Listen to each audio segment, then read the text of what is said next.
Hi there, this is Ajit Navlakha, your host at EverCoach, and in this video, I am showing you the 3 key pillars that you need to consider to create multi-6 figures as income for yourself in your coaching business. I will also show you exactly what needs to happen in each of the pillars so you can take this video and use it as a game plan to make a business plan for yourself and create that 6-figure income in the coming few months or years. So without waiting anymore, let's get it started.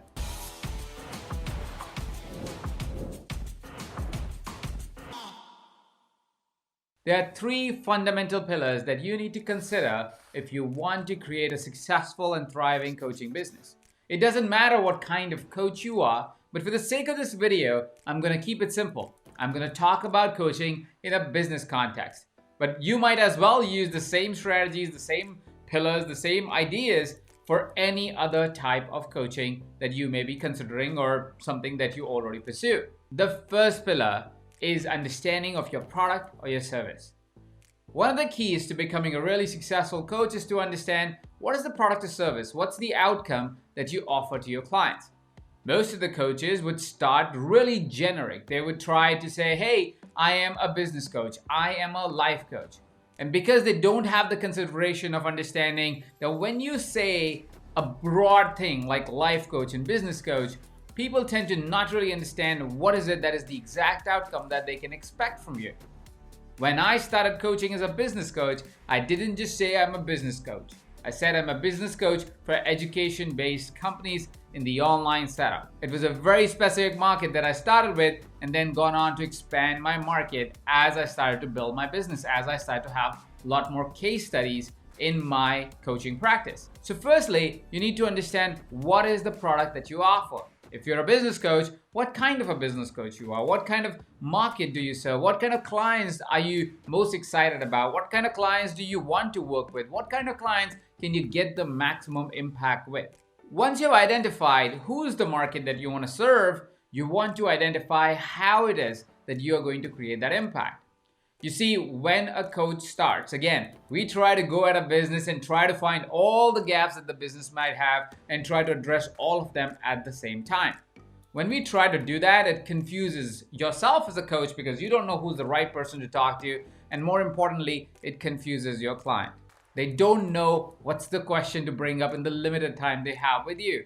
If you direct your focus towards a particular area, when you start the conversation with them, it allows them to explore one area at a time, which makes it easy for you to drive measurable results with your clients.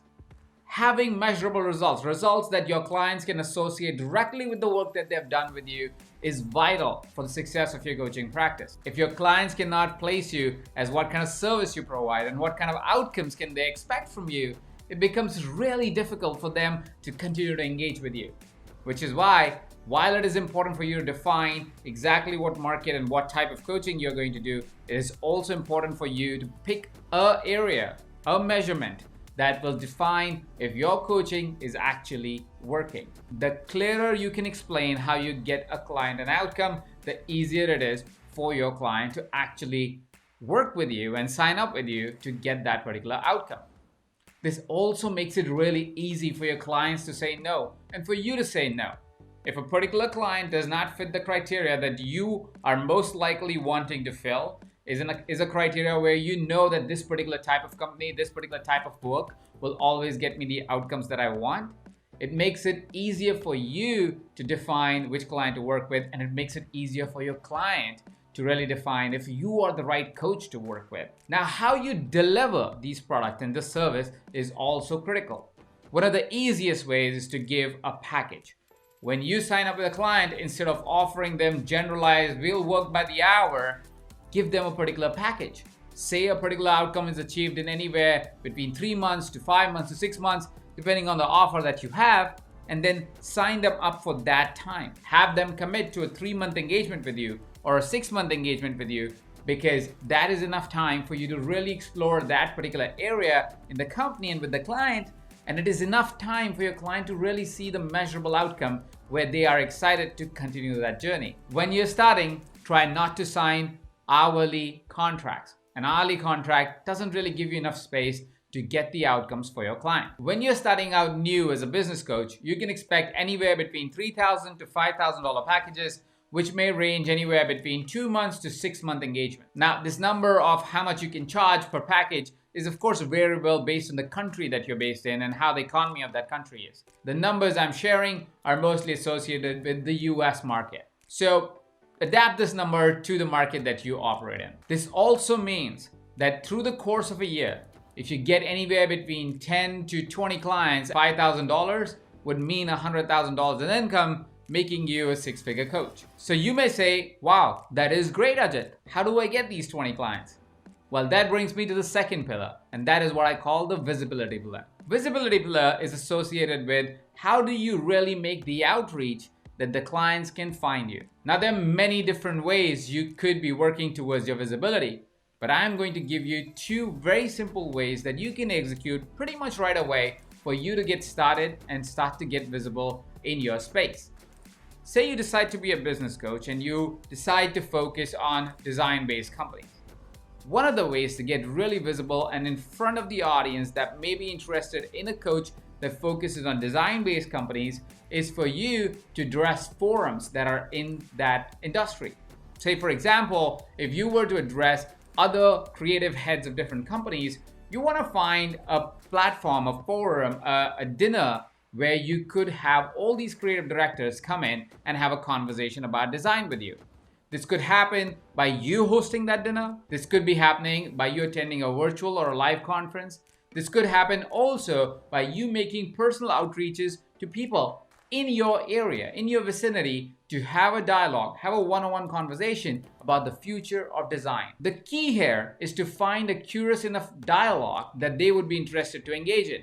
If you are open to having a conversation to a dialogue which is, say, about the future of design, or where's the design going now that most companies are going virtual? How does design of different products going to evolve that they need to be shipped instead of be at a store? All of these questions are curious enough. They're on top of the mind of the people who are in the creative space, who are designing for the new world. This means there's an opportunity for a conversation. Don't think so much about how you can get a client. Worry so much more about how you can open a conversation. How could you open a dialogue? How could you get the curiosity of potentially interested people in working with you? You see, there is a different kind of energy that you send out when you are having a conversation versus trying to sell somebody to something. When you're having a conversation, it's a fluid dialogue. It's an easy conversation where you come from a place of serving the person that you're having a conversation with. When you come from a place of service and you help somebody else, there is a greater possibility that the person is interested in hearing what you may have to offer. And if they're not interested in hearing what you have to offer, very honestly, like I said, you're not really looking for 200 clients this year. You're looking for 20.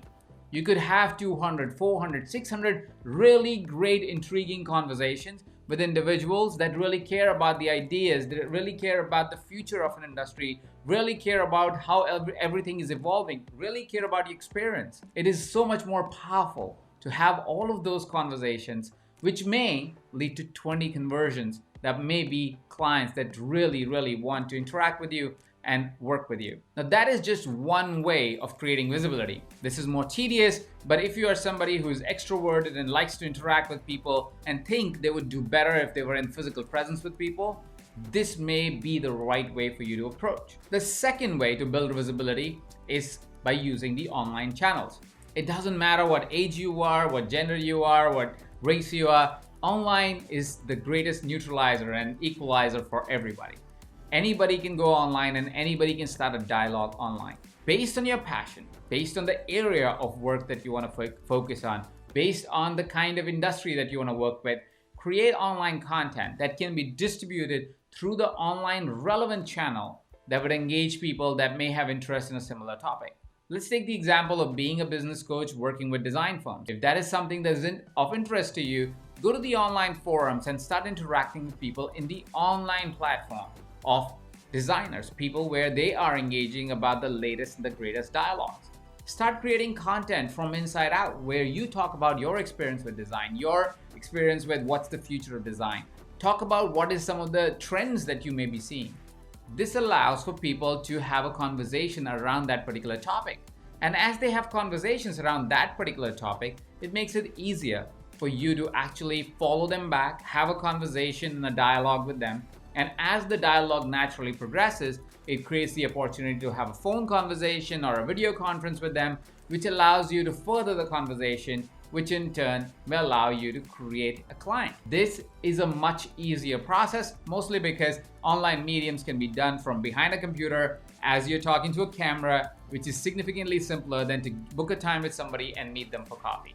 It's easier conversation and can happen at a global scale, which means even if you're in a remote location, you're in a place where there's not much of design firms available or the kind of companies that you want to work with, kind of people that you want to work with, you can use the method of the internet of reaching globally and finding clients anywhere in the world. Now, of course, I've oversimplified the online and offline strategies that you can use to get your first few clients. But if you have access to the right strategies, the right tactics, the right action step, the right day-to-day plan, it is much easier to get your first 10, 15 clients than you would have otherwise imagined. Now, this brings me to the final pillar, and that is to understand the finances or the financial planning of the coaching business. A lot of the coaches make it overly complicated to get to point A to point B. A lot of coaches make it overcomplicated to make their first 6 figures or find a stable income. A lot of coaches make it really difficult for themselves to realize how will they transition between their jobs because they overcomplicate the business plan or the financial plan of their company. A lot of coaches start their coaching careers and think they need to write a book, they need to make an event, they need to write a course. All of those are great things, but all of those need to come after your one-on-one coaching or your one-to-group coaching. And the reason is because when you engage somebody on a book level, you're selling the book for maybe $20.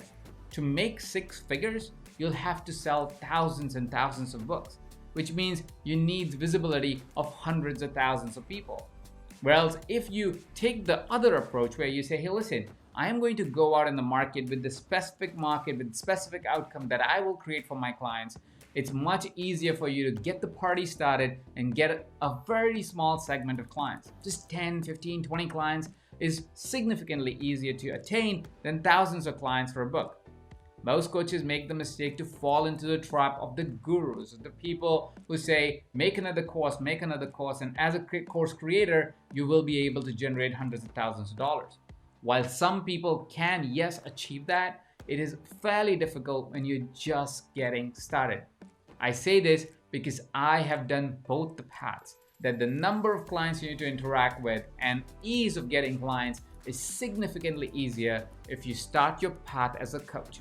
If you start your path as somebody who's working with clients one-on-one for a larger amount of fee, but a few number of clients, or one-to-group, which is still for a higher amount of fee than what a course would otherwise cost. So don't worry about the complicated financial plans just yet on creating a course, a book, a group program, an event.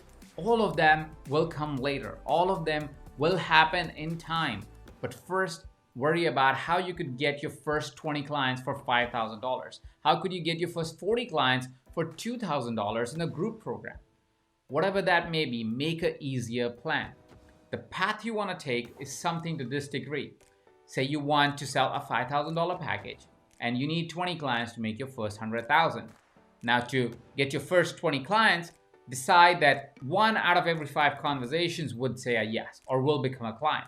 That would mean to get 20 clients, you need to do 100 conversations. To get to 100 qualified conversations, you may need to outreach, have a conversation with, have online conversation with, but about 10 times the size of people that you're actually going to actually have a proper in-depth conversation with. Which means if you want to have 100 in-depth proper conversations, you need to open about 1,000 conversations. Now you have a financial plan. To get to your 20 clients, you need to open 1,000 conversations. Out of these 1,000 conversations, 100 would materialize to be deep and meaningful conversations that have the potential of becoming a client. And if you do a good job in keeping this conversation and getting people excited and showing them and demonstrating your capabilities to them, you will have 20 clients, generating at $5,000, creating $100,000 for you, which is why you need to have a good product. That is the first pillar that is vitally important for a successful coaching business, is to have a good product, a good service that you can offer. A good way to really impress the potential client and make them feel that you are the right coach for them. Now, there are many sub-elements to building a coaching business, which is why we've created this YouTube channel. As you will explore, you'll find more and more trainings on this channel that allow you to learn different elements of business so you can consistently and confidently work on your coaching business and continue to expand it. What we have also done recently is we have created online business certification program. It is called Certified Business Coach by EverCoach. In this program, we give you all of the competence and all of the different tools and strategies and ideas that you can use to be able to reach out to any small and mid-sized companies and be able to present a solid proposal to them and get them the outcomes that they truly desire. These are the same strategies that I have used as a coach consultant to go out in the world and create a really affluent and healthy practice for myself as a coach and a consultant. And I'm proud to report that most of my clients would report 30% growth in their revenue. Some of them even report 100% growth in revenue, despite the circumstances that are happening around them. Even during this time, most of the companies that I have worked with have reported at least 70% growth in their revenue or their bottom line, depending on their priorities. Now, this is not because I have some special power or have some special capability that help these companies go further than most of the coaches are able to take their companies. It is because the unique approach that I call the coach consultant approach. The coach consultant approach takes the ideas, the best ideas from coaching and takes the best ideas from consulting and merges them together to help companies grow faster. In this 4-month certification program, I'll break down each of these strategies for you so you can go out in the world and start creating the same change that I have been able to do for my clients. Below this video, you'll find a link that gives you all the information about the program. How did you find this video? Did you find it useful? Did you find that you could use these 3 pillars and these 3 simple pillars actually help you simplify your business model? And can you see yourself generating $5, $10, $15, $20, $100,000 in your coaching business? If there are any specific strategies you'd like me to explore more of, hit that up in the comment section below so I can make follow-up videos that will help you with that. If you love this video, go ahead and hit that like button. If there's a friend of yours that can use this video, hit that share button and share it with them. If you haven't yet subscribed to this channel, I invite you to hit that red subscribe button, subscribe to the channel so I can notify you on YouTube every single time we release a new video. Thank you so much for watching, and I'll see you next week.